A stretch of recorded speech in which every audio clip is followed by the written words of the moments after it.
There is a version of regular show that only exists if you have already lived a few years past the ones the characters are living through on screen, a version that does not replace the one you grew up with so much as it sits underneath it, patiently, waiting for the right night to surface. It is the same show, frame for frame, joke for joke, but something in it has quietly rearranged itself while you were not looking, and the first time you notice, it catches you off guard in the middle of an episode you thought you knew by heart. Tonight, that is what we are doing. Not a rewatch, not a ranking, not a highlight reel. We are going looking for the moments in this show that were always sitting there, doing something small and true, waiting for you to be old enough to actually see them. I am Velvo, and this video, like all the others, has one job, which is to help you drift off somewhere warm. So get comfortable, dim the lights if you have not already, and let us go back to the park. The first thing that hits different is the one nobody warns you about, because it is not a big emotional scene. It is not a death. It is not a wedding. It is the rent. It is the fact that Mordecai and Rigby, a 23-year-old blue jay and a slightly younger raccoon, live in a house on the grounds of the park they work at, provided by their employer, and that this arrangement, which the show treats as a running joke about two lazy roommates who cannot be bothered to get their own apartment, is actually one of the most quietly accurate details in the entire series. When you are watching it at 15 or 16, the house is just where the show happens. It is the set. It is where the video games are, where the kitchen disasters are, where the attic with the mysterious cursed instrument sits gathering dust. You do not think about who owns that house, or what it costs to live there, or what happens to two grown men if they ever get fired from the one job that comes with a roof attached to it. You watch it again in your late 20s, usually around the time you are doing math in your head about your own rent relative to your own paycheck, and suddenly the house stops being a set and starts being a trap with very soft lighting. Mordecai and Rigby cannot just quit. They complain about Benson constantly. They slack off constantly. They get threatened with termination in what feels like every third episode, and every single time, the threat lands with a weight that is completely disproportionate to the actual crime, because losing this job does not just mean losing a paycheck, it means losing the roof. It means being unhoused by dinner time. The show never says this directly. It never sits you down and explains the economics of groundskeeping work at a public park run out of a gumball machine's office. But once you have spent a few years being a working adult yourself, once you have felt that specific cold drop in your stomach, when a manager says, "Can I talk to you for a second?" you rewatch regular show and you realize that every near firing in this show is staged with the tension of somebody standing at the edge of a cliff, and it is staged that way because, quietly, accurately, it is one. That is the layer most people find first, if they find it at all, because it does not require you to remember a specific episode. It just requires you to have paid a bill, but it sets the tone for everything else. Because once you see the show as a portrait of two people who are one bad week away from losing everything, the cosmic threats that fill up the runtime start to look less like random plot generators and more like a very specific kind of dream logic The kind where your actual anxiety, the boring adult anxiety about money and stability and whether you are allowed to keep existing in the life you have built, gets translated into something with teeth and a laser gun, because that is easier to fight than the truth of it, which is that you are broke and 20 something and nobody is coming to save you but yourself. If this is the hour you are watching, if you are lying somewhere quiet with this playing low, go ahead and drop a comment with where you are watching from and what time it is there. I like knowing where these videos land. Now let us keep going, because the rent is only the beginning. There is a scene in Regular Show, the movie, which came out in 2015 and takes place during the show's 7th season, that most people remember for the time travel and the evil volleyball coach and the general chaos of Mordecai and Rigby getting flung backward into their own high school years. But buried inside that plot, at the emotional center of it, is a single confession that reframes the entire friendship the show has spent years building. Rigby, cornered by the villain, forced to admit the truth in front of everyone, reveals that he never actually got into college the way Mordecai did. He faked the rejection letter. He engineered his own failure so that he would not have to watch his best friend leave for a life that did not include him. It is such a small, human, embarrassing thing to do, and the show does not play it as a twist for shock value. It plays it as a wound Rigby has been carrying quietly since before the series even started, a decision made out of a fear so specific that most people do not admit it to themselves until they are much older. The fear of being left behind by the person who means the most to you. If you watch that scene at 14, it plays as a funny, slightly sad reveal in the middle of an action movie. If you watch it after you have actually lost touch with someone you used to be inseparable from, after you have watched a friendship dissolve slowly under the weight of two people going to two different colleges, two different cities, two different lives, it stops being funny almost entirely. It becomes the most honest thing the movie says. Rigby did not fake a rejection letter because he was lazy.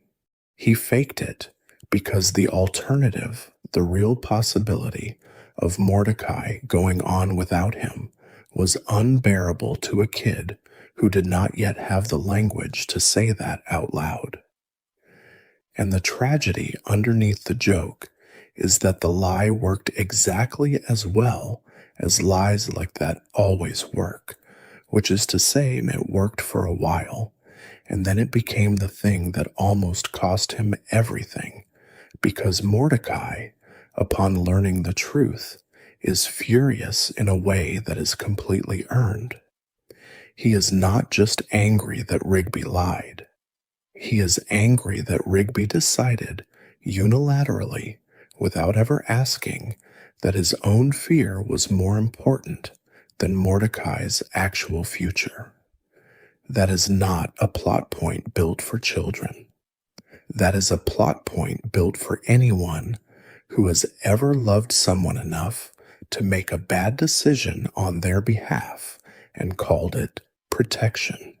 It is worth sitting with how unusual it is for a movie made primarily for a younger audience to hand its central conflict to a lie this specific and this quietly self-destructive, rather than to something more externally dramatic. A lot of family-friendly animation would have found some outside force to blame, some villain whose actions explained the rift between the two friends. Regular Show instead makes the rift entirely Rigby's own doing, born out of an ordinary, deeply human fear, rather than any outside interference, and trusts its audience to sit with the discomfort of watching someone they like do something genuinely wrong for reasons that are underneath it all completely understandable. The reason this hits differently as an adult is that most of us have been on one side of that equation or the other by the time we are old enough to be watching cartoons about it critically instead of just for fun. Either we have been the person who quietly sabotaged our own opportunities to stay close to someone, or we have been the person who found out much later that somebody we trusted had been making decisions about our shared future without telling us. Regular show does not resolve this cleanly. Mordecai and Rigby do not have a tidy conversation where everything is fine again in 5 minutes. Their reconciliation takes the rest of the movie to earn, and even then, it is less about forgiveness and more about the two of them choosing, again, on purpose, to keep being friends despite the damage, which is a much more honest ending than the show would have needed to give a movie aimed primarily at kids. The show keeps circling this idea, the idea of friendship as something that requires active, ongoing choice rather than something that simply persists because it once existed, and once you have seen it in the movie, you start noticing it everywhere else too, all the way back to episodes you had written off as filler. The near firings, the fights over stupid things, the running gag of Rigby getting Mordecai into trouble, and Mordecai bailing him out anyway, all of it reads differently once you understand that underneath the surface level bickering is a story about two people who have decided over and over across 8 seasons that the friendship is worth the cost. As an adult, you know exactly how rare that decision actually is to keep making. Most friendships from your early 20s do not survive contact with actual adulthood. The ones that do are the ones where both people, at some point, chose them on purpose, the way Mordecai eventually chooses to forgive Rigby, and the way Rigby, having been caught, finally stops hiding. There is a particular kind of episode that regular show returns to more than almost any other show of its era dared to, and it is the episode built entirely around someone's death, staged with a straightforwardness that a lot of adult dramas flinch away from. The clearest example, and the one that ages the most sharply the older you get, is Muscle Man's arc around the death of his father, a character the show calls Muscle Dad, who dies in the episode Trucker Hall of Fame. When you are a kid watching this show, Muscle Man is mostly a punchline. He is loud, he is crude, he tells the same joke about his mother over and over until the repetition itself becomes the bit, and he spends the first couple of seasons as more of an antagonist to Mordecai and Rigby than a friend. Watching his arc as an adult recontextualizes almost everything about him retroactively, because once his father dies, the show does something it rarely does with side characters. It lets the grief actually land, and it lets Muscle Man carry that grief forward instead of resetting him back to the loud comic relief he was before. His father was, by every account the show gives us, exactly as boisterous and over the top as his son, a beloved figure who wore the identity of Muscle Dad, the way his son wears the identity of Muscle Man. And the show is quietly making a point that most viewers do not register the first time through, which is that Muscle Man's entire personality, the volume of it, the performance of it, the insistence on being seen as tough and larger than life, was inherited. It was passed down.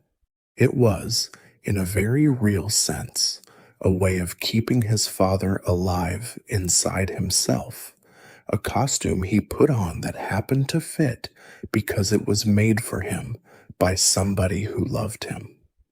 If you have lost a parent or watched someone close to you lose one, this episode does not read as a cartoon joke episode anymore. It reads as an almost uncomfortably accurate portrait of what grief actually does to a person who processes everything through humor, which is that the jokes do not stop, but they change weight. Muscle Man keeps making his mom jokes for the rest of the series. He keeps being loud. He keeps being, on the surface, exactly the character he always was. But the show has planted a fact in your head that you cannot unknow now, which is that some of that volume is a kind of memorial running quietly underneath everything else he does. And once you know that, every single one of his jokes carries a little more weight than it did before, not because the joke itself changed, but because you understand now what it is standing on top of. This is where Regular Show does something that a lot of shows aimed at younger audiences do not attempt, which is trusting the audience to eventually catch up to material that was too heavy for them the first time they encountered it. The show does not go back and re-explain Muscle Man's grief later. It does not give him a therapy episode where he processes it out loud for the audience's benefit. It simply lets the fact of his father's death sit there, permanently true, informing every episode that comes after it without announcing itself, and it trusts that some of the people watching will grow into a life that lets them see it clearly, and some of them will not, and either way, the show keeps working, because that is what good writing about grief actually looks like. It does not explain itself. It just continues the way people continue carrying the thing quietly, forever, underneath whatever they happen to be doing that day. Skips is the character who carries this theme the furthest, and if there is one arc in Regular Show that separates the kids who watched it from the adults who rewatch it, it is his. On the surface, Skips is the show's wise old handyman, the immortal Yeti who fixes everything, knows everything, and moves through every crisis with a calm that borders on supernatural. For a long stretch of the show, that calm reads as a character trait, a bit, the stoic elder among a cast of hyperactive man-children. Then the episode Skip's Story arrives roughly midway through the series, and it recontextualizes him entirely. We learn his real name was Walks. We learn he was a teenager, an ordinary one, attending Bennett High School sometime around 1814, when he fell in with a group calling themselves the Guardians of Eternal Youth, and found himself at odds with a bully named Clorgbane, a fight he was reluctant to enter, because the girl he had fallen for at school, a classmate named Desdemona, whom he called Mona, told him plainly that she did not like guys who fought. So he promised her he would not.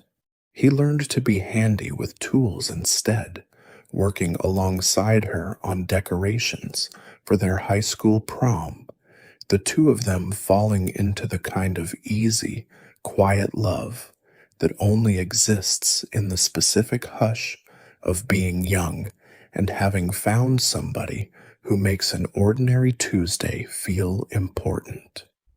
And then, In a piece of the story that the show does not soften even slightly, the fight with Clorgbane happens anyway, and in the chaos, a ceiling collapses, and Mona is killed by the falling debris, and the only thing left of her afterward is a locket Walks had given her, pulled out of the rubble by one of the Guardians. The show lets us watch him, teary-eyed, wearing clothes from a decade that is clearly not his anymore, accept an offer of immortality he does not want out of grief.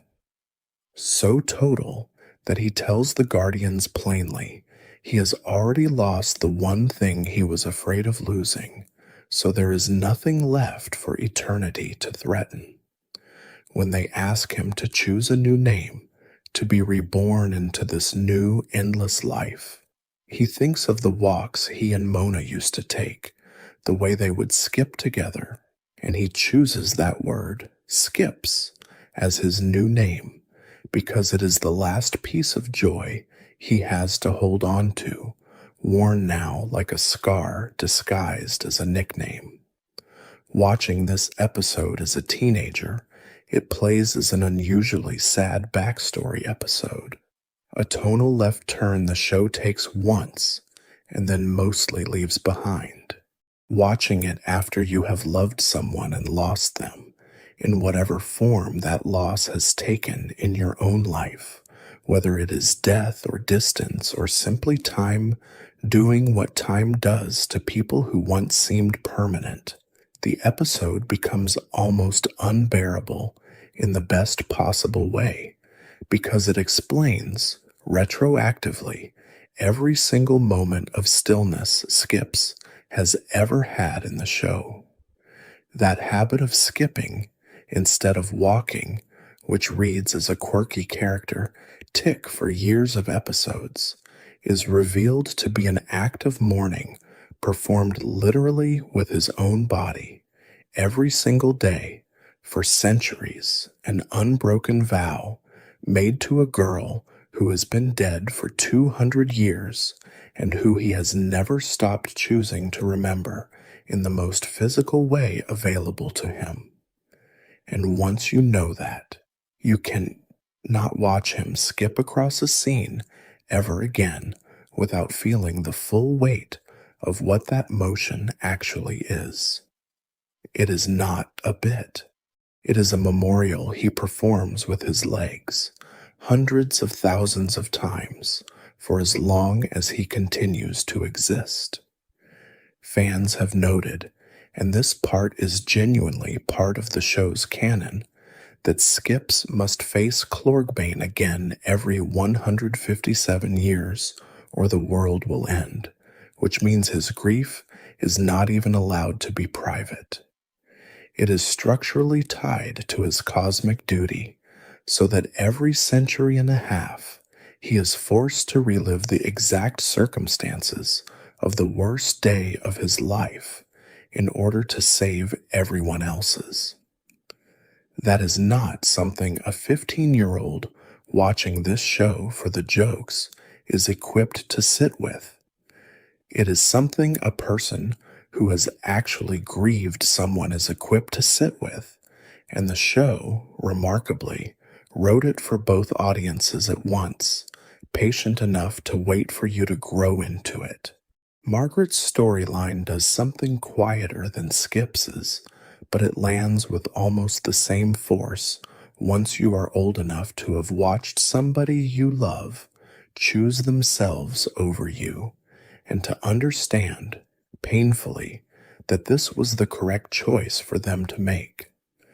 For years, the show frames Margaret largely through Mordecai's eyes, as the object of his long, stammering, deeply relatable crush, the Robin who works the counter at the coffee shop and who Mordecai visits under a rotating series of flimsy pretexts because he is too nervous to simply say what he means. It is easy, especially as a younger viewer, invested primarily in the will they won't they mechanics of the relationship, to see Margaret mostly in relation to Mordecai's feelings about her. The show slowly corrects this. We learn that her father, Frank, is a famous news reporter, someone who flies around catching criminals from a helicopter, gruff and demanding but plainly devoted to his daughter underneath it. And once you understand where Margaret comes from, her ambition makes immediate, obvious sense. She wants to be a journalist, not eventually, not as a backup plan, but as the actual shape of the life she is trying to build for herself. And when the show finally gives her the choice between staying near the park, near Mordecai, near the comfortable orbit she has occupied for years, and leaving to actually pursue journalism school, it lets her leave. It does not punish her for it. It does not have Mordecai chase her down at an airport in some grand, romantic gesture that would have made the moment about him instead of her. It simply lets her go and lets Mordecai, to his credit, not stand in the way of it. And the show treats her departure with a seriousness that a lot of workplace comedies of that era would not have bothered to earn, because most shows like this one would have kept her tethered indefinitely as a romantic plot device, cycling the will they won't they for as many seasons as the show ran. Regular show instead makes a choice that reads, from the distance of adulthood, as almost startlingly mature. It treats Margaret as a full person with her own ambitions that do not revolve around the male lead, and it lets Mordecai's growth be measured in part by whether he can let someone he loves go without resenting her for wanting a life of her own. If you are watching this as someone who has been on either side of that particular goodbye, either the person who left to chase something that mattered to them, or the person who had to learn how to be happy for somebody instead of bitter at them, this storyline does something that very few pieces of media aimed at a broad audience manage to do honestly. It refuses to frame romantic disappointment as tragedy. It frames it as a beginning for both people, and it trusts the audience to understand that a story can be sad and correct at the same time, that Mordecai losing Margaret in the traditional romantic sense is not actually the same thing as Mordecai losing something valuable, because what he gains instead, eventually, is the version of himself capable of loving someone without needing to possess them. That is not a lesson a 14-year-old watching for the jokes is primed to receive. It is a lesson a 28-year-old watching after their own version of that goodbye is finally ready to hear.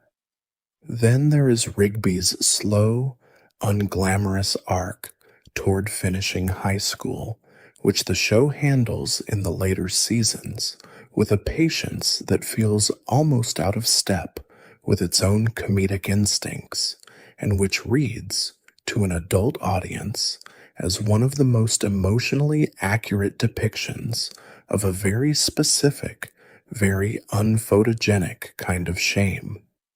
Rigby, we learn, never finished high school, a detail that connects directly back to the fake rejection letter revealed in the movie, the whole tangled mess of a young man who sabotaged his own future to avoid a fear he never learned how to name. The show spends real time on his eventual decision, well into his late 20s by the show's internal chronology, to go back and finish what he started, to sit in a classroom again as an adult, surrounded presumably by teenagers, and to do the deeply unglamorous, deeply unheroic work of finishing an unfinished thing. There is no cosmic villain in this storyline. There is no giant monster standing in for his procrastination. It is just Rigby avoiding the work, finding excuses, feeling the specific private humiliation of being behind where he is supposed to be, and slowly, in small, undramatic steps, doing it anyway. If you have ever put off a degree, a certification, an apology, any piece of unfinished business that grew larger and more frightening in your head, the longer you avoided it, this arc will find you exactly where you live, because that is precisely the shape of what it is describing. It is worth noticing, too, that the show does not stage this arc as something that happens in isolation. Rigby does not simply decide one day, alone, in a moment of private clarity, to finally go back and finish what he started. He is surrounded the entire time by people who have already been slowly, patiently pulling him toward this exact decision for years without ever forcing it, which fits the larger pattern this show keeps returning to whenever it talks about growth of any kind. Nobody in regular show changes purely through their own willpower, sealed off from everyone else. They change because somebody stayed close enough, long enough, gently enough to make the change possible once the person was finally ready to make it themselves. The size of the thing you are avoiding is rarely the actual size of the thing.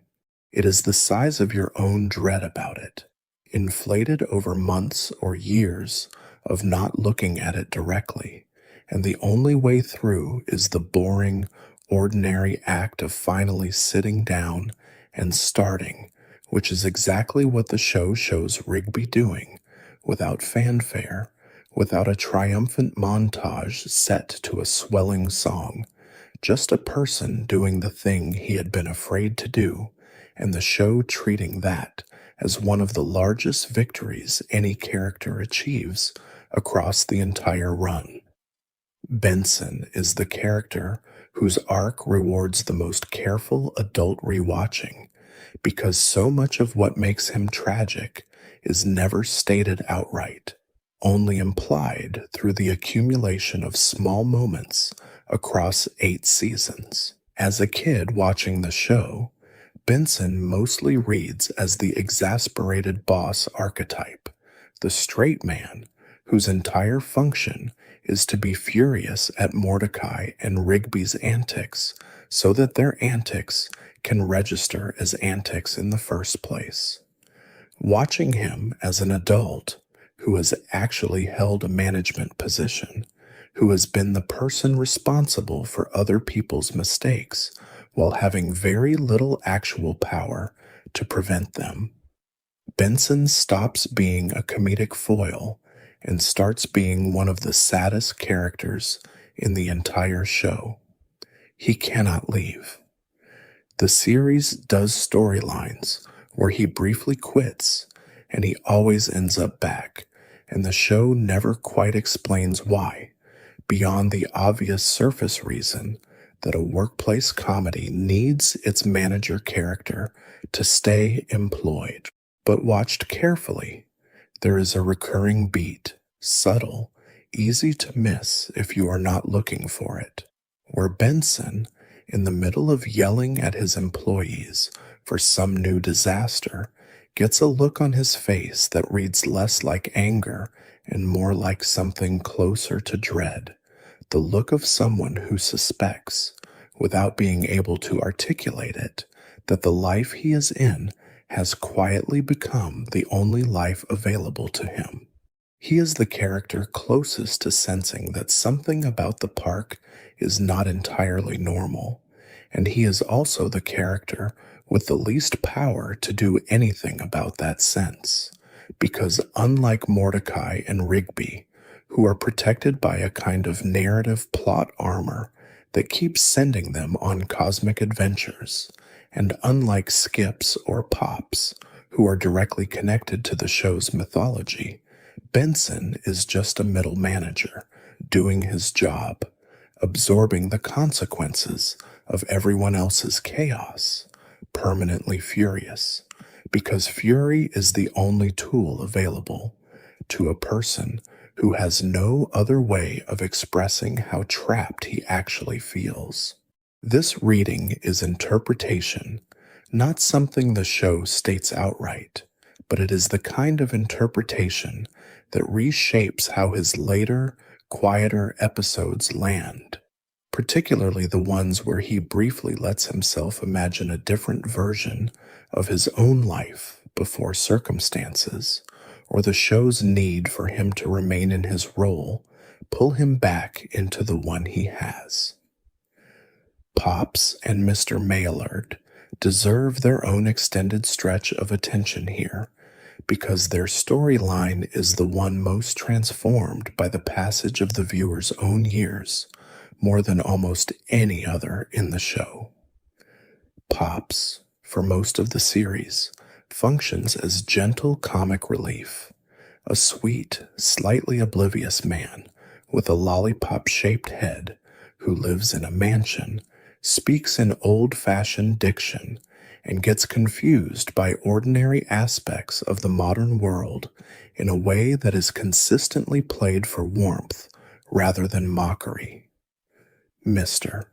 Maillard, meanwhile, is the harsh, wealthy owner of the park, gruff toward nearly everyone, quick to shout at Benson, largely dismissive of the staff, and yet, in scene after scene across the series, strangely, inexplicably tender toward Pops in a way that does not fit anywhere else in his personality. The show's final stretch reveals why. Pops is not human. He is Megacranus, one half of a pair of cosmic beings born to maintain balance in the universe, and his identical twin, the show's ultimate antagonist, is Malum Cranus, known throughout the series as Anti-Pops, a being who has been trying to destroy reality for as long as reality has existed in any recognizable form. Once that reveal lands, every earlier scene involving Mr. Maillard recontextualizes itself completely. This was a man who spent decades of his life pretending to be nothing more than a hard-nosed businessman so that his son could have something resembling an ordinary childhood, who built an entire public park, staffed it, ran it through catastrophe after catastrophe, kept it functioning as cover for the fact that he was, in reality, raising and protecting a cosmic being whose eventual destiny involved a fight that could very plausibly kill him. Watched as a kid, Mr. Maillard is just a grumpy rich guy who shows up occasionally to yell at people.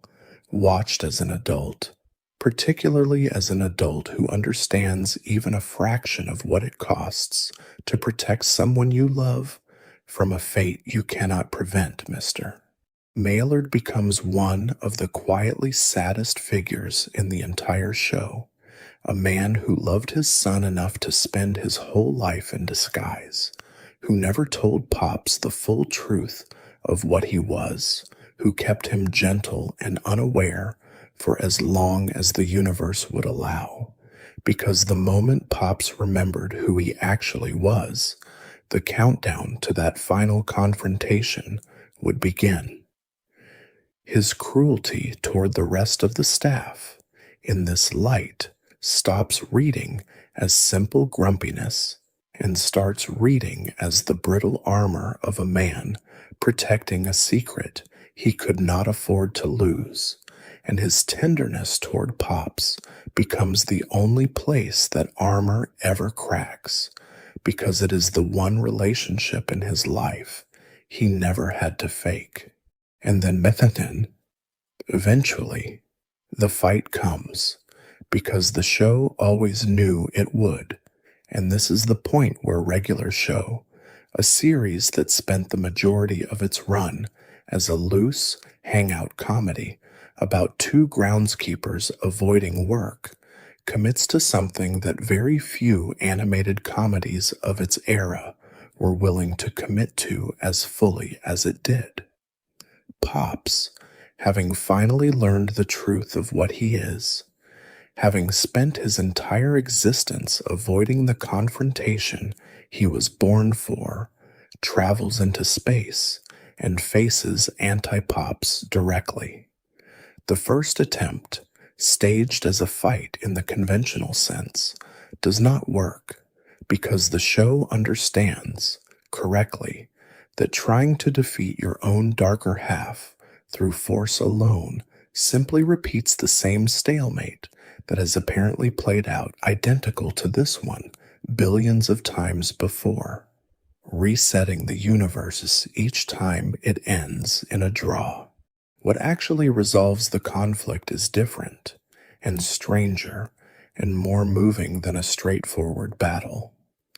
Pops, instead of fighting, embraces his brother, holds on to him even as Anti-Pops tries to destroy him, and manages in that embrace to give Anti-Pops a few seconds of something like reconsideration, something like regret, before pushing the two of them together into a star.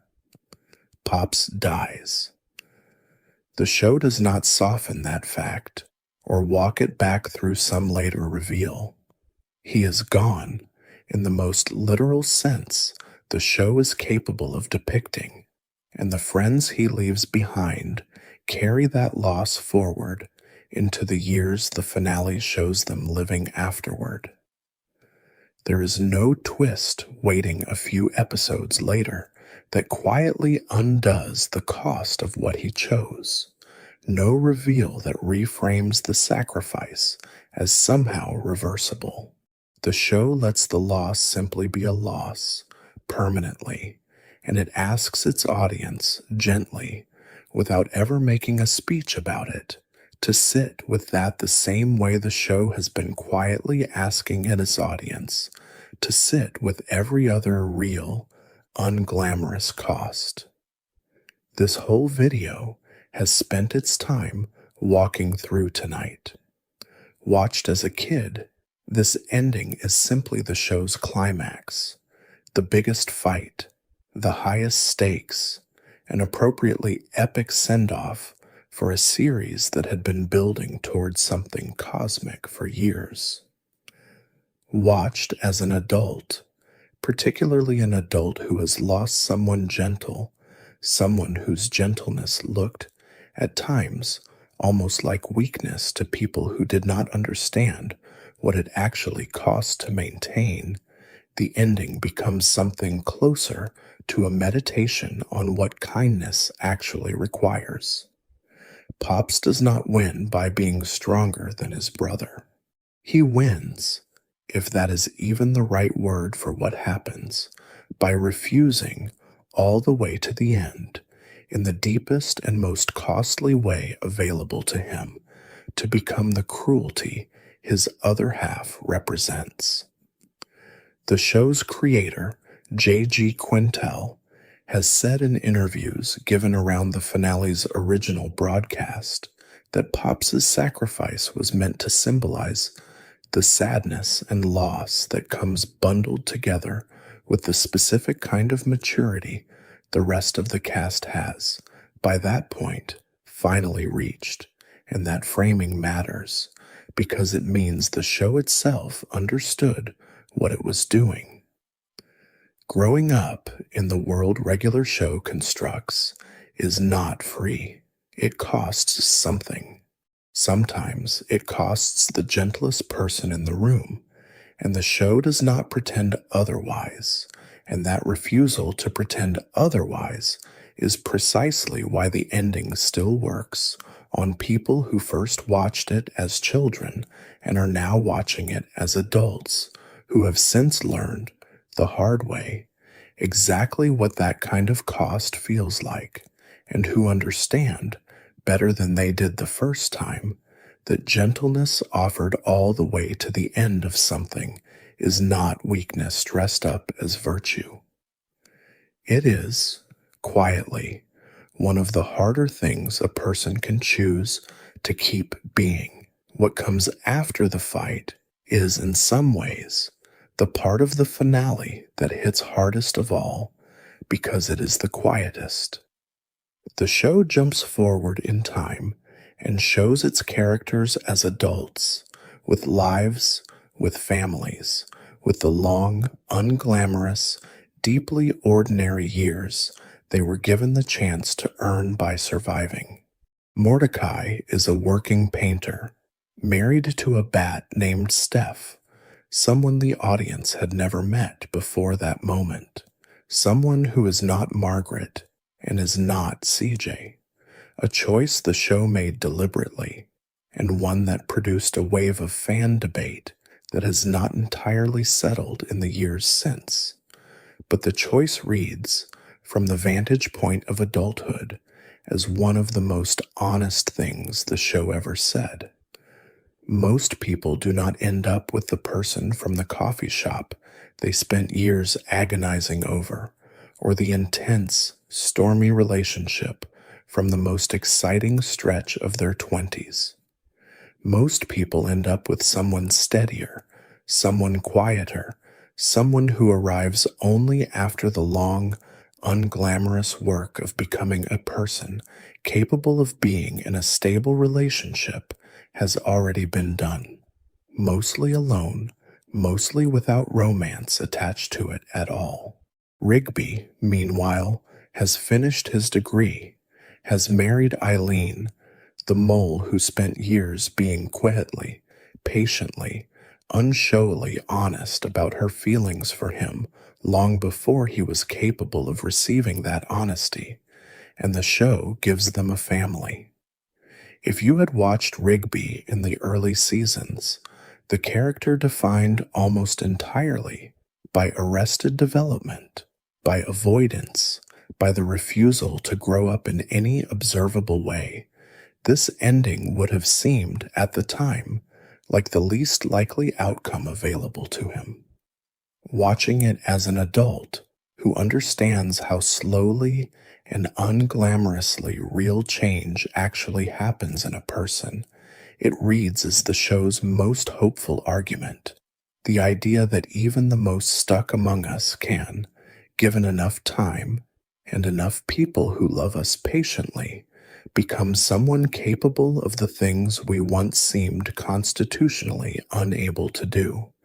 None of the main cast, by the way, becomes rich. None of them becomes famous.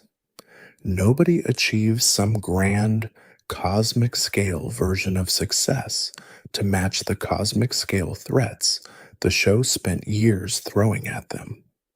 They have ordinary jobs, ordinary homes, ordinary partners, and they see each other a few times a year instead of every single day the way they used to. Watched at 14, this can read as a slightly deflating ending, a bit of a letdown after 8 seasons of universe-ending stakes. Watched as an adult who has actually lived long enough to understand what an ordinary good life costs to build and how rarely people manage to build one, this ending stops being a letdown and starts being the entire point. The show seems to be making a deliberate argument against the way most television of its era resolved its characters, an argument that says explicitly, through the shape of its ending rather than through any single line of dialogue, that you are probably not going to save the universe, and that is fine, because holding down a job, loving somebody steadily, and seeing your old friends a few times a year and meaning it every time is not a smaller version of a good life. It is the actual thing.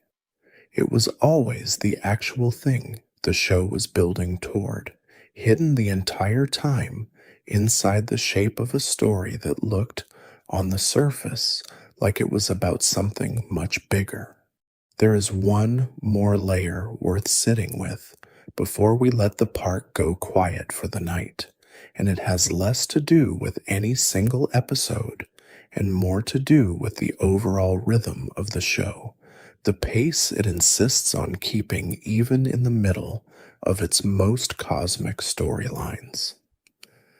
Regular Show is, structurally, an extremely slow show. Scenes linger. Characters sit around doing nothing in particular for long stretches, playing video games, drinking coffee, arguing about nothing consequential, and this pacing choice, easy to overlook as simply a stylistic quirk when you are younger and mostly there for the jokes, becomes something closer to a philosophy once you are old enough to understand how rare that kind of unhurried time actually becomes in adult life. The show is, in its bones, a comedy of leisure, with cosmic action interrupting at intervals rather than the other way around. And once you notice that structure, you start to understand why so many people, across more than a decade now, have used this exact show to fall asleep to. It is paced like the kind of evening you get to have when you do not, for once, have anything you are required to do.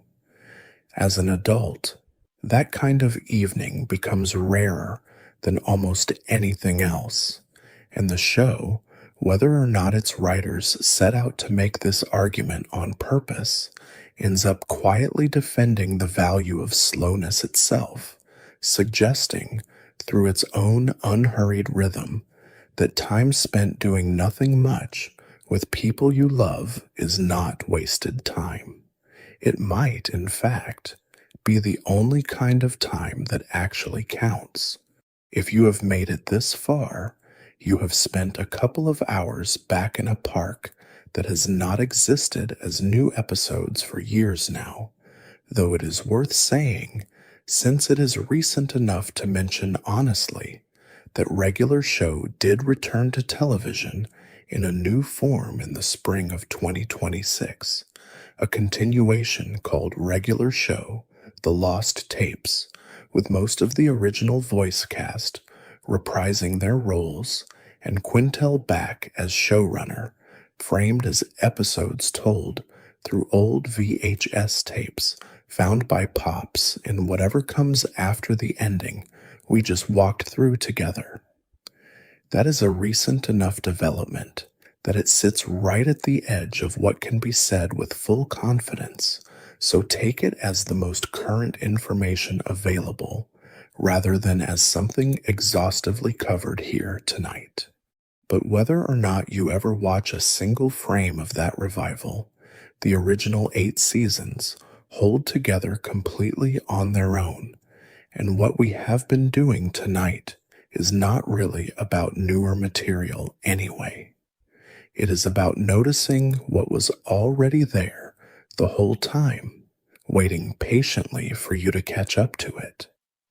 The rent that was never just a joke, the lie Rigby told to keep his best friend close, the Father Muscle Man never stopped hearing in his own voice, the 200 years Skips has spent skipping instead of walking, the choice Margaret made to leave.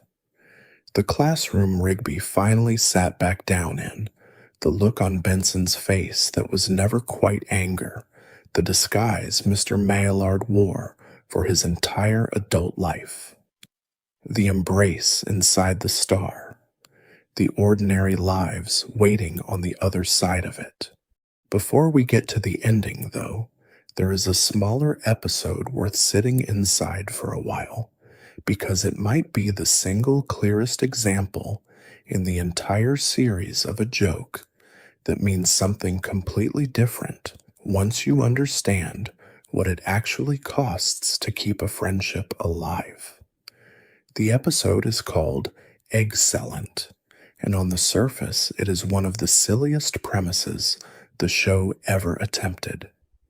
Rigby sees a commercial for a diner promotion, a 12-egg omelet challenge, finish it in under an hour, and win a trucker hat with a blue mesh back that says "I'm egg-cellent" across the front, and he becomes instantly, completely fixated on winning it, dragging a reluctant Mordecai along to watch.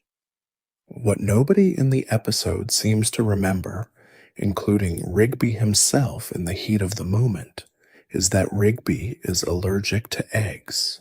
He barely gets a few bites into the omelet before the allergic reaction hits, and the episode, which up until that point has been playing the setup for straightforward comedy, pivots hard into something much more serious. Rigby is rushed to the hospital. He falls into a coma. And Mordecai, standing at his bedside, makes a promise that has no practical purpose whatsoever, a promise that will not speed Rigby's recovery, will not fix his allergy, will not do anything measurable at all, except matter enormously to the specific, ridiculous, deeply held wish of the person he loves. He promises to go back to that diner and win the hat himself. What follows is, structurally, one of the more elaborate action sequences the early seasons of the show ever attempted, complete with a training montage, a knight guarding a closet full of identical trucker hats, and a climactic battle between the park staff and the restaurant staff as they physically defend Mordecai's right to finish the challenge uninterrupted. Watched as a kid, all of this reads as pure high-energy comedy, an excuse for an action sequence dressed up in the flimsiest possible premise, and it works perfectly well on those terms. Watched as an adult, the whole episode becomes something closer to a thesis statement on what best friendship actually asks of a person in your 20s, which is not usually anything as dramatic as a cosmic battle, but is instead, most of the time, exactly this: doing something completely absurd, at real personal cost, purely because it matters to somebody you love, even when you cannot fully explain why it matters, even when a more sensible person would tell you the hat is not the point. Mordecai does not need the hat. Mordecai does not even particularly want the hat.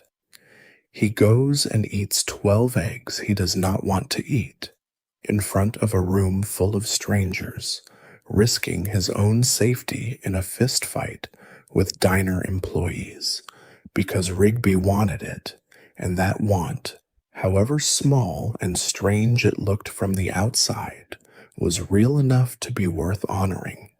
When Mordecai finally places the hat on Rigby's head in the hospital room, and Rigby wakes from the coma, the episode earns something genuinely moving out of a premise that started as a joke about breakfast food, and then, in a final beat that the show plays for comedy, but that lands, on rewatch, as something quietly true about how friendship actually works in practice, Rigby immediately sees a commercial for another impossible food challenge and asks Mordecai to do that one too. The show does not treat this as ingratitude. It treats it as the ordinary, exhausting, completely worthwhile rhythm of loving someone who will keep asking you for things, sometimes small, sometimes enormous, for the rest of the time you know them, and choosing every time to show up anyway. That is not a lesson about eggs. It is a lesson about what you actually sign up for when you decide someone is your person, and it costs the show 11 minutes to say it, and it never once has to explain itself out loud. Eileen is the character whose arc benefits the most from the specific kind of patience that only comes with having been on the other side of unrequited feelings yourself, either as the person waiting or the person who took too long to notice. She begins the series as a minor character, a bespectacled friend of Margaret's who develops an early crush on Rigby that the show plays largely for laughs, Rigby remaining almost entirely oblivious to her for a long stretch of episodes, despite Eileen's feelings being, from a viewer's perspective, obvious almost from the moment she is introduced.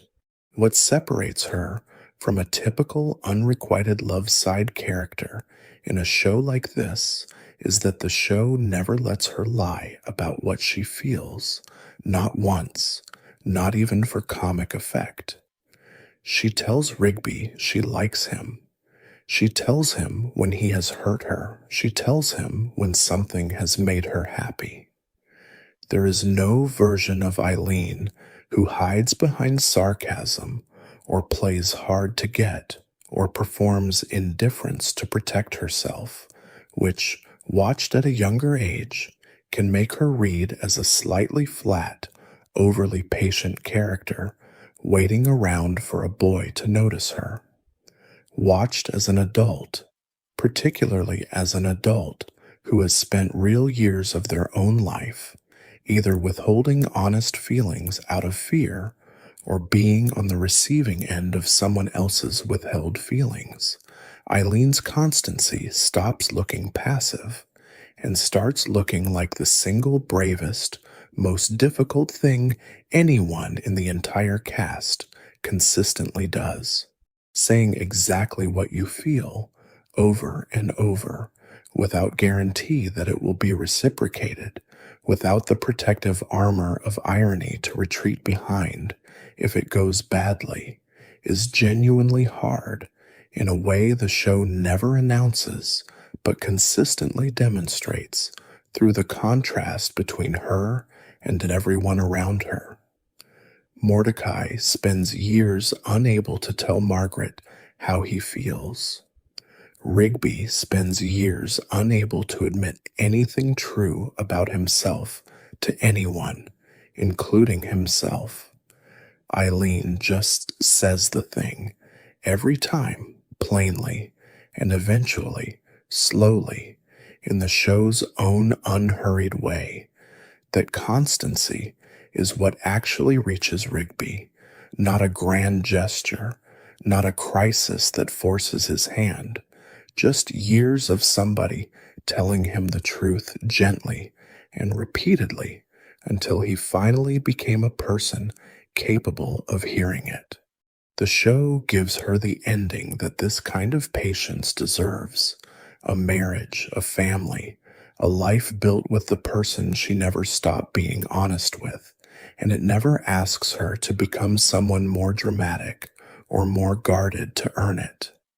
She gets to win exactly as herself, which, if you have ever loved someone the quiet, unglamorous way Eileen loves Rigby, is one of the more satisfying things this show ever does for anyone. High Five Ghost gives the show one of its gentlest, least examined running facts, treated with such casualness that it is easy to forget how strange it actually is. He is dead. He has been dead for the entire run of the series. Nobody in the park ever asks how he died. Nobody treats it as a tragedy requiring explanation or grief requiring processing. He floats through episodes holding his hand up for high fives that rarely get returned, works alongside living co-workers without anyone finding the arrangement remarkable, and eventually, in the show's later stretch, builds an entire ordinary domestic life for himself: a relationship, a marriage, a small house, all the standard markers of a stable, contented adult existence, achieved by a character whose most basic biographical fact would be treated as the central premise of an entire different show if any other series had attempted it.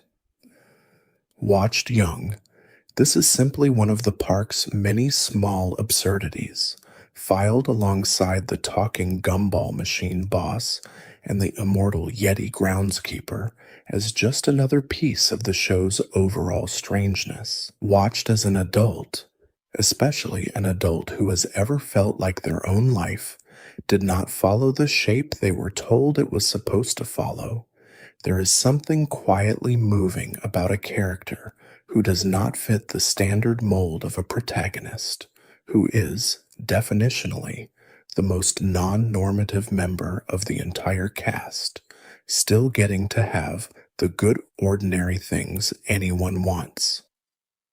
A partner, a home, a friend who shows up for him. The show never makes a special episode out of this. It never announces its own generosity. It simply lets Fives be happy, in exactly the shape happiness usually takes, without treating his strangeness as a barrier to that happiness. And there is a version of this reading that resonates especially strongly with anyone who has ever worried that being different in some fundamental way disqualified them from the kind of steady, quiet, unremarkable good life that other people seem to get without having to fight for it. Fives got it too. Nobody made him prove he deserved it first. There is a smaller, stranger corner of the show worth mentioning here, mostly because it says something similar from the opposite direction.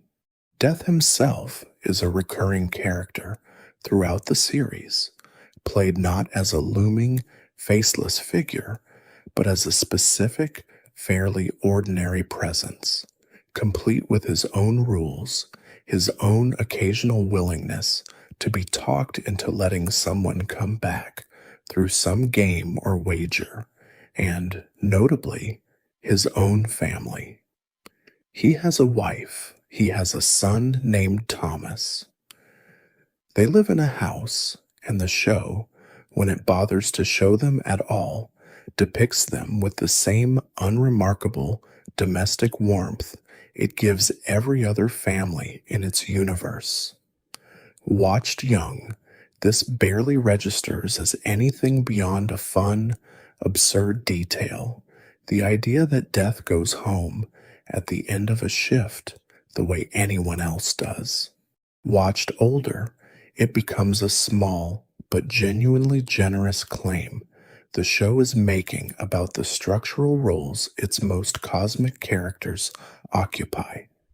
The suggestion that even the personification of the end of life is still, underneath the job description, a person who worries about ordinary things and loves the people close to him.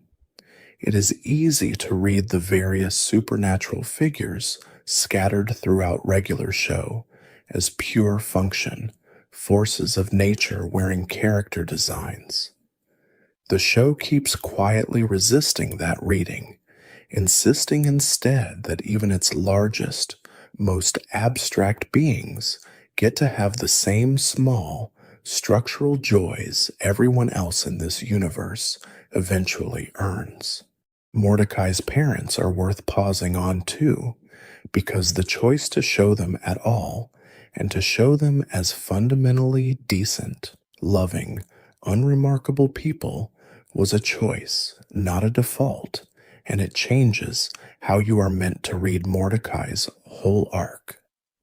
He is not a character defined by a difficult upbringing. He does not have an absent parent to blame, a traumatic childhood to point back toward, some clean external explanation for why he spends so many episodes stuck, unable to say what he means to Margaret, unable to fully commit to anything, unable to move forward with the same ease he seems to want for himself.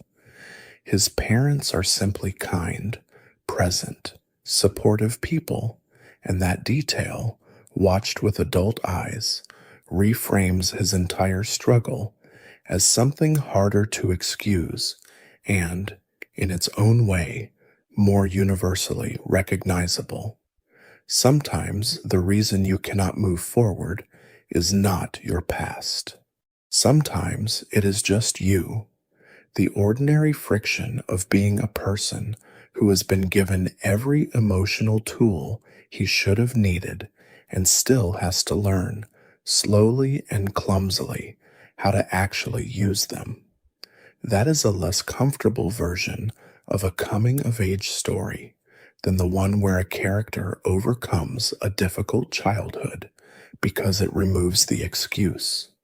There is no villain in Mordecai's story except the ordinary human tendency to avoid the hard, honest thing in favor of the easier, avoidant one, and watching an adult character struggle with that specific, universally relatable failure without a dramatic backstory to soften it tends to land much harder once you are old enough to recognize the same pattern quietly running in your own life.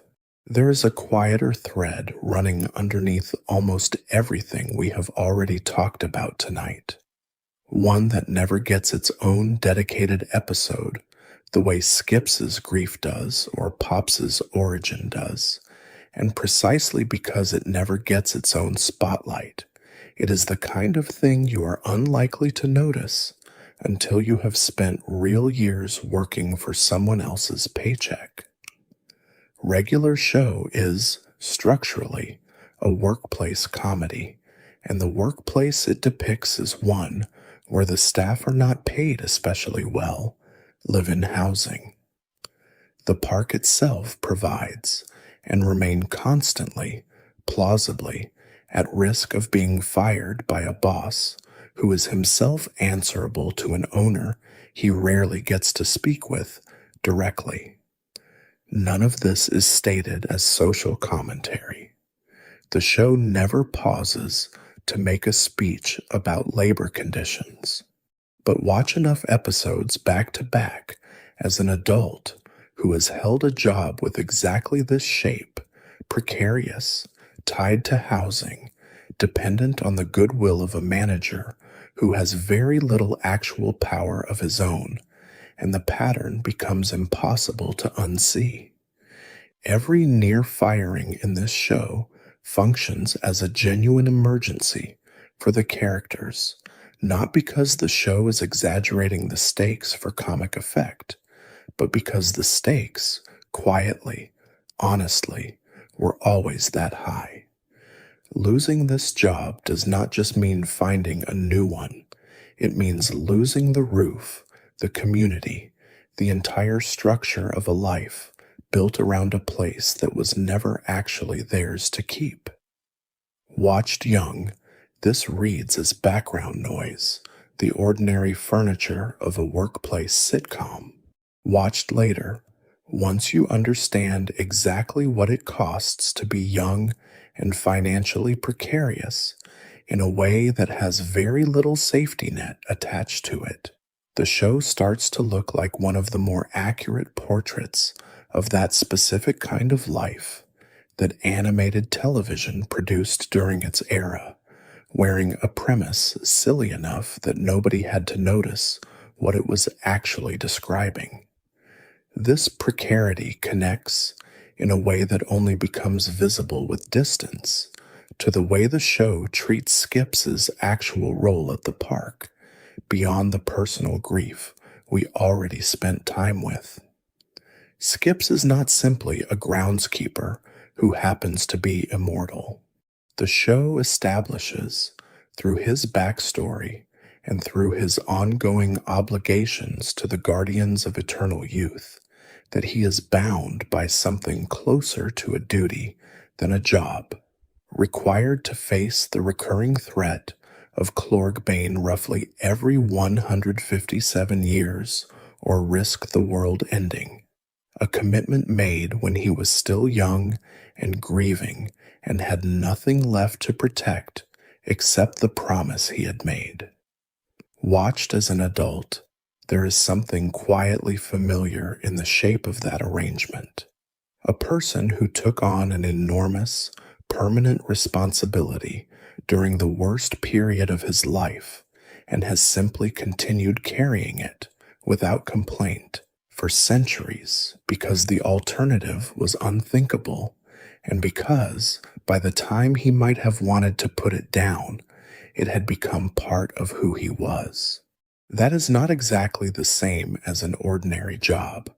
Obviously, the stakes are cosmic rather than financial, but the emotional shape of it, a person who quietly keeps showing up for an obligation nobody else fully understands the weight of, is one that plenty of working adults will recognize in themselves without needing the show to spell it out.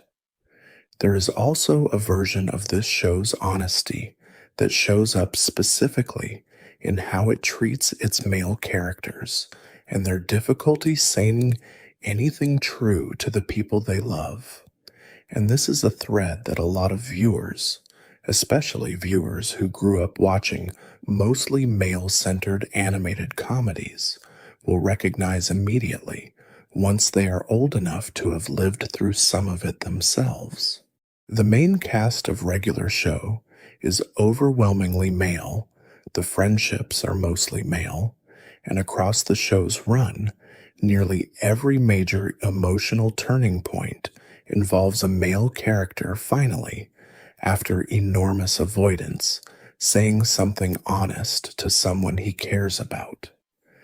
Mordecai eventually tells Margaret how he feels, long after he should have, and eventually learns to let her go without resentment when her own path takes her somewhere else. Rigby eventually admits the truth about the rejection letter, and eventually admits much later that he is capable of being a steady partner and father. Muscle Man eventually mourns his father openly instead of only through jokes. High Five Ghost eventually commits to a real relationship instead of drifting through his afterlife alone. Pops, in the largest and most cosmic version of this pattern the show has to offer, eventually accepts the full truth of what he is instead of continuing to hide inside a persona built to keep him safe and small. None of these moments are treated as small. The show gives each of them real weight, real screen time, real emotional stakes, even when the surrounding context is as goofy as a cartoon about groundskeepers fighting evil unicorns. Watched as somebody who grew up around men who did not have an easy language for saying what they felt, or watched as somebody who has had to build that language for yourself later in life than you would have liked. This pattern lands as something closer to a quiet, consistent argument the show keeps making without ever stating it outright, that the actual difficult, worthwhile, dangerous work in most people's lives is not the external threat. It is the internal one. It is learning how to say the true thing before it is too late to say it. The recurring party episodes deserve a mention here too, because they do something structurally similar to what Excellent does, disguising a real emotional test as a low-stakes premise. Across the run of the show, a familiar shape repeats itself. Somebody needs to throw a party, or somebody's birthday needs celebrating, or some small social event needs to happen, and the staff agrees to help, and something goes wrong, and the party either barely survives or turns briefly into a larger confrontation that resolves itself alongside the celebration. Watched casually, these episodes can blur together as a recognizable format the show returns to because it is a reliable engine for jokes and set pieces. watched with the accumulated weight of having missed a few birthdays yourself, having let a few celebrations slide because you were tired or busy or simply did not prioritize showing up. These episodes start to read as small, repeated tests of whether the characters are actually willing to be present for each other in the unglamorous, non-cosmic parts of their lives, not just the parts where the universe needs saving. Saving the universe is, in its own strange way, the easy version of loyalty in this show, because it comes with a clear villain and an obvious stake. Showing up for someone's birthday, staying late to help with decorations nobody outside the room will ever notice, eating the cake even when you are exhausted, is the harder, less rewarded version of the same loyalty. And the show keeps quietly suggesting, through how often it returns to this exact shape of episode, that both kinds of showing up matter equally, even though only one of them comes with a swelling orchestral score. The show's Christmas specials and Halloween specials alongside them work on adult viewers in a slightly different way than most of what we have already discussed, because they tap directly into a much older, much more personal kind of nostalgia that has nothing specifically to do with regular show at all. The show treats Santa Claus, across its holiday episodes, as a genuinely real being with genuinely real cosmic scale power, played with a straight-faced seriousness that is easy to enjoy as a kid without noticing quite how unusual that choice is. Watched as an adult, especially around your own holidays, with your own complicated relationship to the specific magic that Christmas held when you were young and has mostly stopped holding since, these specials land with an unexpected tenderness, not because of anything the show is explicitly doing with Santa as a character, but because of what watching an adult show insists, even briefly, even inside a joke, that this specific childhood magic is allowed to be real, does to the part of you that misses believing in it.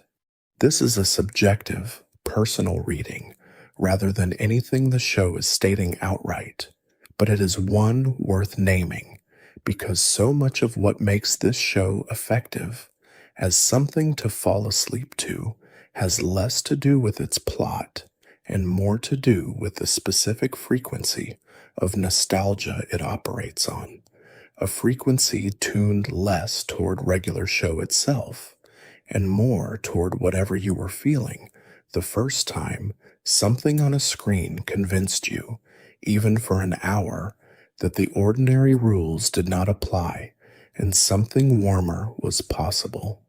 It is worth knowing, as a small, verified piece of production history, that the show did not start out quite this way.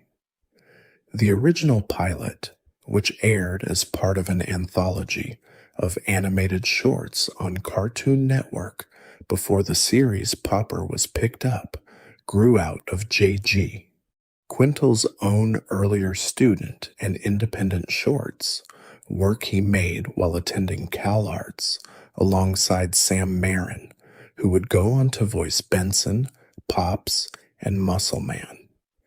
Quintel has said in interviews that the show grew directly out of his own experiences in college, the specific, recognizable texture of being in your early 20s with not much money, not much direction, and a best friend you spent most of your free time with doing more or less nothing. That detail matters because it means the workplace precarity we talked about earlier, the housing tied to employment, the constant threat of losing everything over one bad week was never an accident of the premise. It came from somewhere real. Quintel was not inventing a metaphor for financial anxiety when he built this show. He was drawing, at least in part, on an actual period of his own life, and that fact alone explains why the show's depiction of that specific kind of precarity feels less like satire and more like memory. We also now know, and this is recent enough to say plainly, rather than something the show itself planned, that Regular Show did not stay finished forever. In the spring of 2026, a continuation titled Regular Show, The Lost Tapes arrived, bringing back most of the original voice cast, with Quintel returning as showrunner, framed as a series of episodes recovered from old VHS tapes discovered by Pops sometime after the events of the finale we have been sitting with tonight. That is genuinely new information, current as of this recording, and it is worth mentioning honestly rather than pretending the story simply ended in January of 2017 and nothing has happened since. But it does not change anything we have talked about tonight, because everything in this video has been about the original 8 seasons, the ones that ran their course and reached their own ending on their own terms. An ending the show's creator has said plainly was designed deliberately, with enough advance notice from the network to build towards something they actually wanted, rather than something that was cut off before it was ready. Whatever the lost tapes turns out to be, the original show already finished the story it set out to tell, completely, on purpose, and that completeness is a large part of why it has aged the way it has, holding steady while the people watching it keep growing older around it. There is one final thread worth pulling before we let the park go quiet, and it is the thread of forgiveness, because it might be the single most consistent value the show returns to across all 8 seasons, more consistent even than friendship or love, though it is deeply tied to both. Brothers reconcile, old friends reconcile, former enemies reach something like grudging respect. Even the largest cosmic conflict the show ever stages, the one between Pops and his brother, does not resolve through victory in any conventional sense. It resolves through something closer to forgiveness, an embrace instead of a killing blow, offered in the last possible seconds before the two of them are gone. The show never uses the word forgiveness directly in that scene. It does not need to. The structural logic of the moment, an embrace instead of combat, says everything the show once said, and it is worth sitting with as an adult how rare that particular choice actually is in stories built around a final confrontation between good and evil. Most stories like this one end in defeat. This one ends in something that looks, if you squint, much closer to reconciliation, which fits everything else this show has been quietly arguing the entire time it had your attention, that the hardest, most valuable thing a person can do, whether they are a groundskeeper or a cosmic being born specifically to fight their own darker half, is choose gentleness even when gentleness costs you everything you have. Garrett Bobby Ferguson is a strange choice for a recurring villain when you first meet him, a giant floating disembodied head who appears in the show's video game-centered episodes as a former arcade record holder, defeated by Mordecai and Rigby early on, and returning across multiple later episodes, and eventually through his own son, to exact revenge for that original loss. Watched young, he mostly registers as one of the show's more visually memorable one-off antagonists, a fun, absurd design attached to a fairly standard revenge plot. Watched older, particularly by anyone who has ever caught themselves circling back again and again to some small accomplishment from years earlier, unable to let it go, unable to stop measuring their current life against a peak that happened when they were younger and had fewer responsibilities. Garrett Bobby Ferguson starts to look less like a villain and more like a warning. He is, quite literally, a man who could not let go of a high score. It consumed him so completely that even death did not release him from it, and he returns from beyond the grave, specifically because the record he lost still bothers him more than anything else about his own life or death. The show plays this mostly for comedy, the absurdity of caring that much about an arcade cabinet, but the emotional shape underneath the joke is genuinely recognizable to anyone who has ever felt a private, slightly embarrassing tug of resentment towards someone who outperformed them at something years ago, something that should not matter anymore, and somehow still does.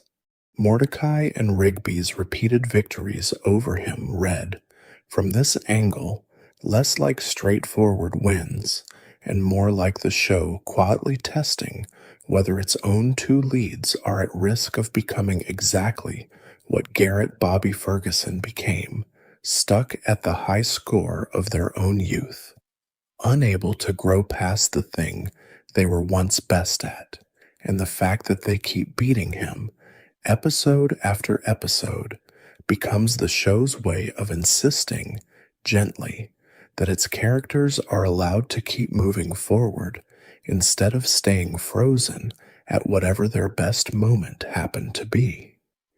The mall episodes function as a kind of secular echo of everything the park itself represents, and they read very differently once you have actually spent real adult money inside a mall, watching it disappear into things you did not need and will not remember buying. Across the show's run, the mall recurs as a location where the staff encounters a different flavor of weirdness than the cosmic threats that show up at the park, something closer to the ordinary, low-grade strangeness of consumer culture itself, and the show treats these episodes with a mixture of genuine affection for the specific texture of hanging out at a mall as a young person and a gentle, undeclared critique of how easily that environment can absorb your time and attention without you ever quite noticing it happening. Watched young, a trip to the mall in this show reads simply as a fun change of scenery, an excuse for new jokes, and a new setting. Watched as an adult who has felt the specific, slightly hollow feeling of realizing an entire afternoon vanished into browsing things you did not actually want, the mall episodes carry a small extra sting, a recognition that the show is quietly, without lecturing anyone, pointing at how easily ordinary consumer life can eat your time more completely than any cosmic villain ever could, precisely because it never announces itself as a threat the way a giant monster does. Rigby's relationship with his younger brother Don adds a layer to his arc that becomes more legible once you understand from your own life what it is like to grow up measuring yourself against a sibling who seems to have been handed an easier version of the same starting conditions.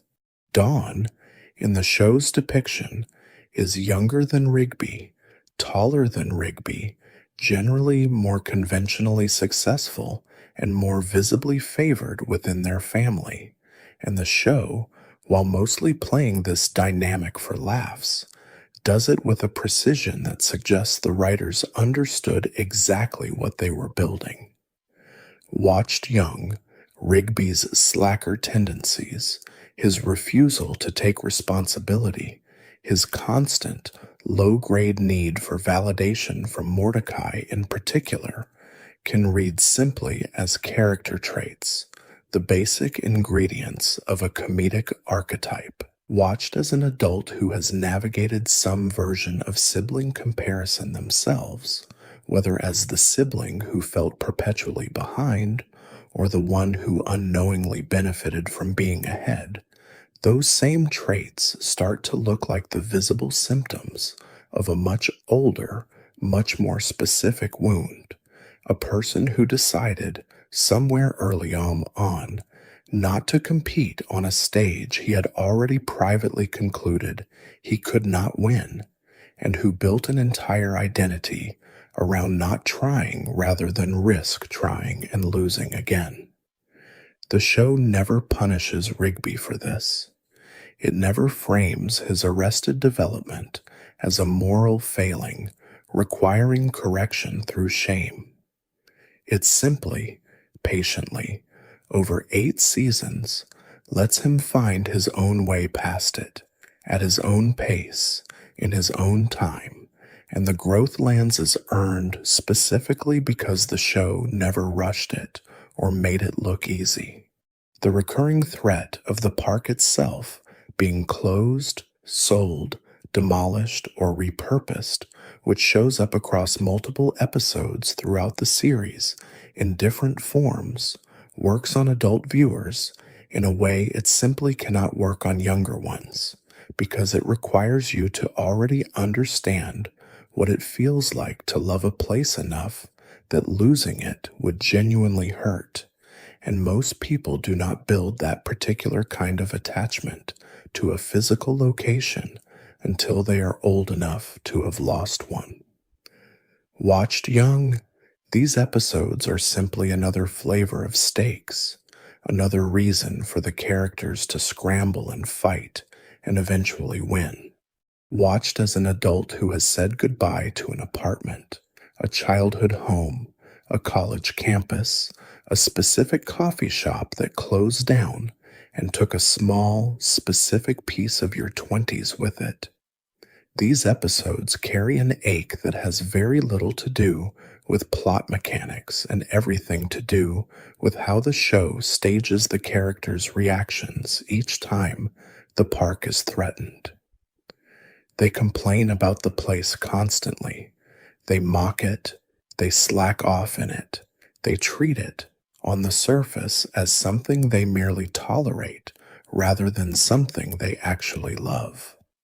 And then, every single time it is genuinely at risk, they show up for it completely, without irony, willing to embarrass themselves, willing to fight, willing to risk what little stability they have in order to keep it.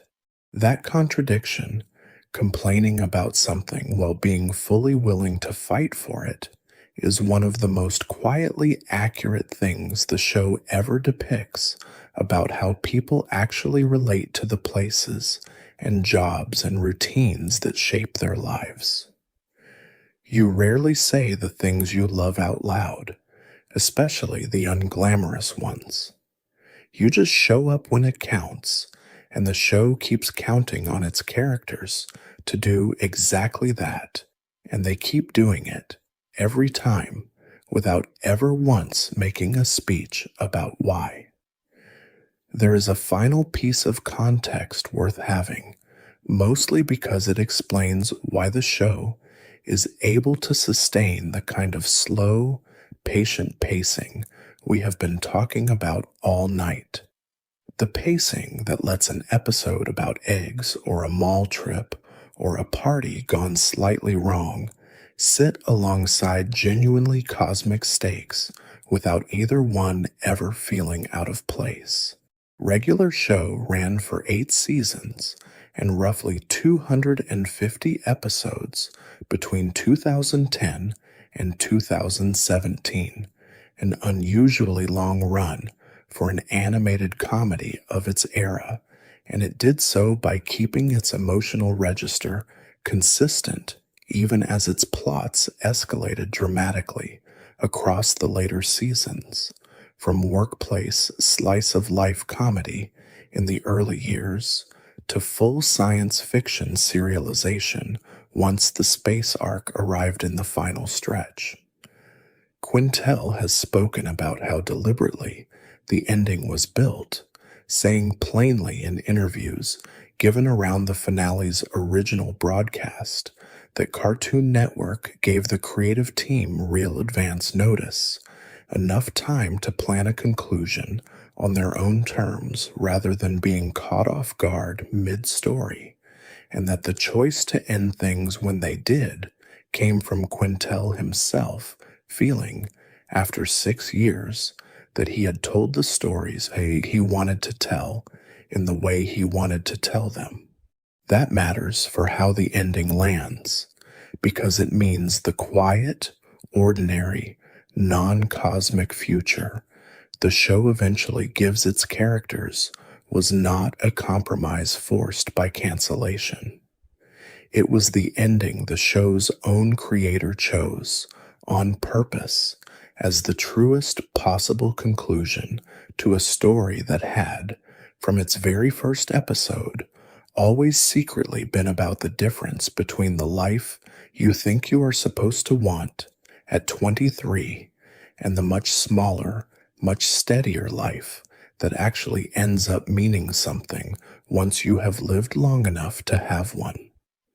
Watching all of this again, now, as whatever age you happen to be tonight, is a slightly different experience than watching it the first time, and it will be a slightly different experience again the next time you come back to it, a few years from now, carrying whatever your life has handed you in the meantime. That is not a flaw in the show. It is the entire reason it has held up as well as it has. A piece of art that only works once, that gives you everything it has on the first pass and has nothing left to offer the second time, is a perfectly fine thing to have watched, but it is not the kind of thing people build entire late-night rituals around returning to for over a decade. Regular show is the second kind. It kept a few things back on purpose, or maybe it did not do anything on purpose at all, and simply happened to be honest enough about ordinary adult life that the honesty was always there, waiting, regardless of whether anyone watching at the time was ready to receive it yet. CJ deserves a few more minutes before we close, because her arc is harder to read cleanly than Margaret's, and that difficulty is exactly what makes it worth sitting with. Where Margaret's departure is staged with clear purpose, a young woman choosing her own ambition over a relationship that was not fully hers to hold, CJ's relationship with Mordecai simply runs its course, intense and stormy while it lasts, and then ends without the same tidy narrative bow. She is a cloud being, capable of shifting shape, capable of bringing literal weather when her emotions run high, and the show uses that literalized volatility as a way of describing something a lot of people only fully understand once they are old enough to look back on their own most intense relationship from their 20s with a clearer head than they had at the time.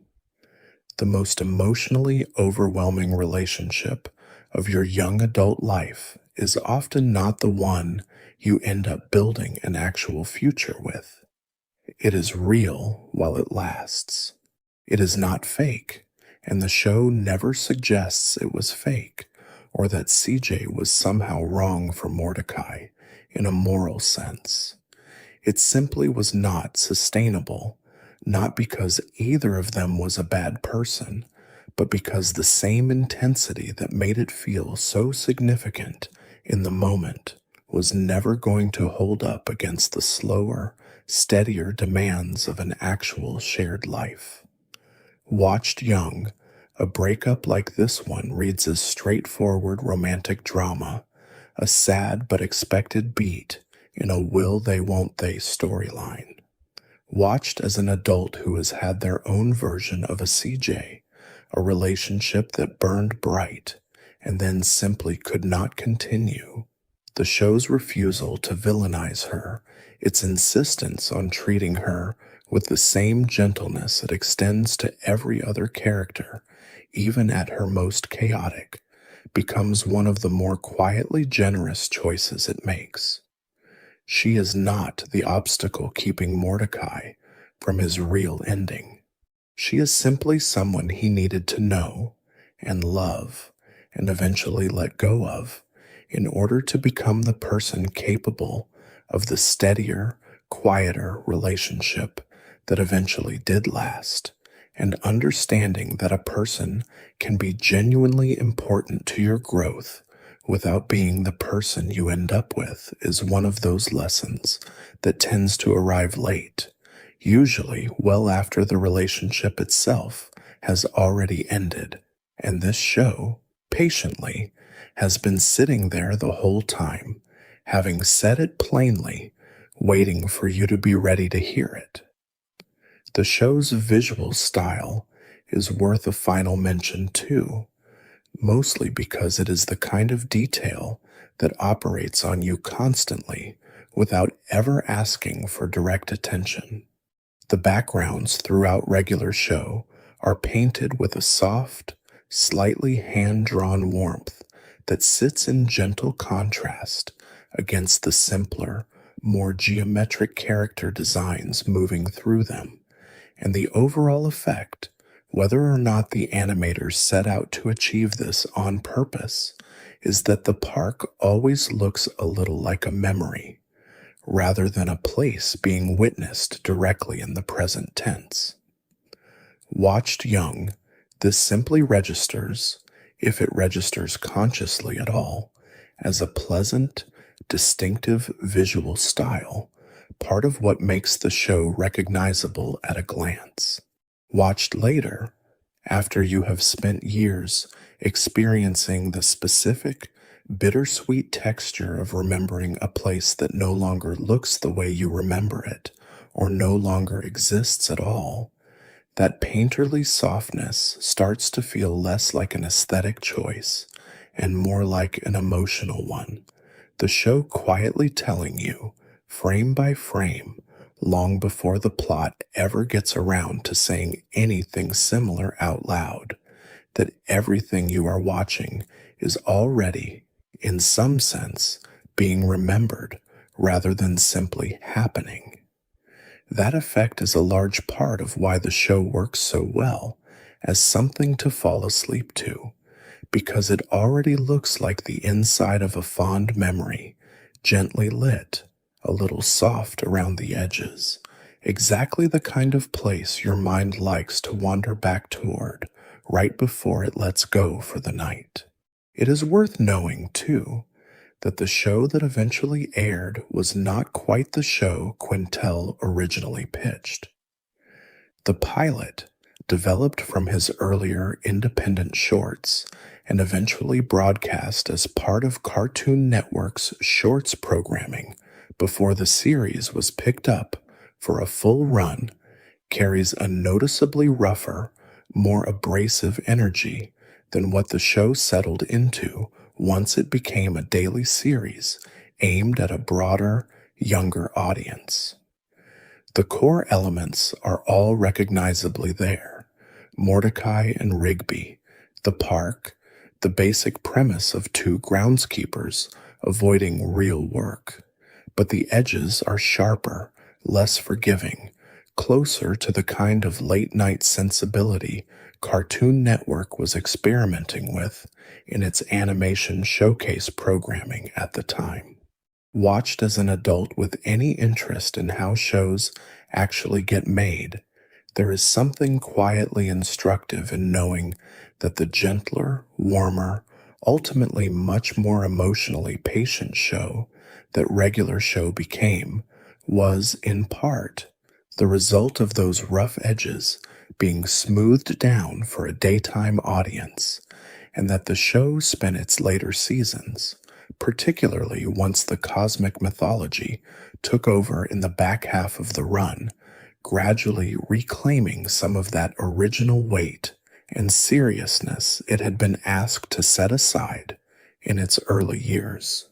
The trajectory of the show, from workplace comedy with occasional cosmic interruptions in its early seasons to cosmic epic using workplace comedy as its framing device by the end, mirrors, in its own way, exactly the kind of trajectory a person's own sense of humor tends to take as they get older, starting out loud and a little sharp-edged, because that is the easiest way to get a laugh, and slowly, gradually, becoming something quieter and more willing to sit inside real feeling without ever losing the jokes entirely along the way.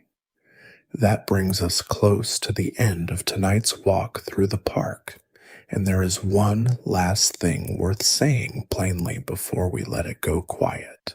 Everything in this video has been an attempt to describe something that is genuinely difficult to describe directly, which is the specific feeling of returning to a piece of art you first loved as a much younger version of yourself, and discovering that it has been waiting for you this entire time, patiently, without changing a single frame, for you to finally catch up to what it was actually saying. Some of what we talked about tonight is settled, documented fact, the kind of thing you could look up and confirm in an afternoon. The voice cast, the episode titles, the specific year the finale aired, the real reasons Quintel has given for choosing to end the show when he did. Some of it is interpretation, clearly labeled as such along the way, the kind of reading that the show supports without ever confirming outright. The sense that Benson's anger is closer to dread, the sense that the party episodes are quiet tests of loyalty, the sense that the mall represents a softer, more insidious version of the same trap the park sometimes seems to be. Both kinds of information matter here, the facts and the readings built on top of them, because a show like this one does not actually live only in what it explicitly states. It lives in the space between what it shows you and what it trusts you to notice on your own, and that space is where regular show has always actually lived, quietly, waiting for its audience to grow into it. The coffee shop where Margaret works for most of the early seasons deserves one last look before we close, because it functions as a kind of parallel space to the park itself, and the parallel only really comes into focus once you have spent your own share of time doing exactly what Mordecai does there. He goes, week after week, ordering coffee he does not always finish, inventing flimsy reasons to be in the building because he loves Margaret and does not yet have the courage to simply say so. Watched young, these visits register mostly as the setup for whatever gentle romantic comedy the episode is building toward, a familiar sitcom rhythm of near misses and missed opportunities. Watched as an adult who has done some version of this yourself, manufactured a reason to be somewhere, sent a text with no real content just to keep a thread of contact alive, sat across from somebody, and talked about anything except the thing you actually wanted to say. The coffee shop stops being a cute, recurring setting and starts being an accurate, slightly painful record of exactly how much of early adulthood gets spent almost saying the true thing and then not saying it. The show never mocks Mordecai for this. It treats his hesitation with the same patience it extends to every other character's slow, uneven growth, and it eventually lets him get there, lets him say the thing months and then years later than he probably should have, which is itself one of the more comforting facts this show has to offer anyone watching who is currently stuck in their own version of that same holding pattern. The show is not in a hurry. It never was. It simply waits, the way a good friend waits, for you to be ready to say what you actually mean, and it does not judge you for how long that takes. There is a reason so many people, across more than a decade now, have specifically chosen this show, out of everything available to them, to have playing Questly while they fall asleep, and it has less to do with the jokes than you might expect. A show built purely around gags and fast pacing does not actually make good background company for the specific, vulnerable process of letting your guard down enough to drift off. What makes something work for that purpose is closer to what we have been describing all night: an unhurried rhythm, a cast of characters who feel less like strangers performing a script and more like people you have known long enough to trust with your unconscious attention, and an underlying emotional honesty that means even the quiet moments, the ones where nothing much is happening, are never actually empty. Regular show gives you all three, and it does so consistently, episode after episode, without ever needing to escalate into something louder or more attention-grabbing to hold you. That consistency is itself a kind of care, whether or not it was designed that way on purpose, and there is something worth naming in the fact that a show largely made for children ended up becoming, for a huge number of its original viewers, the thing they reach for specifically as adults during the hardest, most exhausted, most in need of comfort hours of their week. It suggests that whatever the show was actually doing under the surface the whole time, it was never only for kids, and the kids who grew up with it were always, quietly, being handed something they would need to come back for later, once they finally understood what it had been offering them all along. One last thread is worth pulling before we let all of this settle, and it is the quietest one because it never gets a dramatic episode of its own. It is simply the detail that Mordecai, across the run of the show, paints. He doodles. He cares in small, unshowy ways that the show never makes a fuss over about how things look, sketching in the margins of ordinary scenes long before anyone in the story treats it as significant. When the finale finally jumps forward and shows him as an adult, the outcome it gives him is not fame, not wealth, not some grand creative triumph measured in gallery openings or critical acclaim. It gives him a small, steady life as a working painter married to someone he met at one of his own art showcases, which is itself a detail worth sitting with, because it means his creative life and his romantic life grew out of the same soil rather than existing as two separate, competing tracks he had to choose between. Watched young, this ending detail barely registers, one small fact among many in a finale packed with them. Watched as an adult, especially an adult who has ever wanted to make something quietly in your own corner of the world without needing it to turn into a career that impresses anyone. This ending becomes one of the more generous gifts the show has to offer. It is not telling you that a creative life only counts if it becomes a career, or that ambition is only real if it scales into something visible from the outside. It is telling you that showing up to the work, year after year, alongside someone who loves you, is already the whole life, not a smaller consolation version of some grander one you failed to achieve.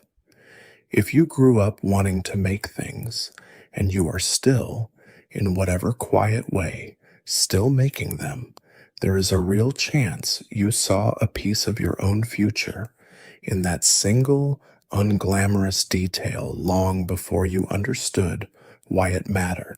Muscle Man's wedding to Starla carries a related weight once you know what came before it.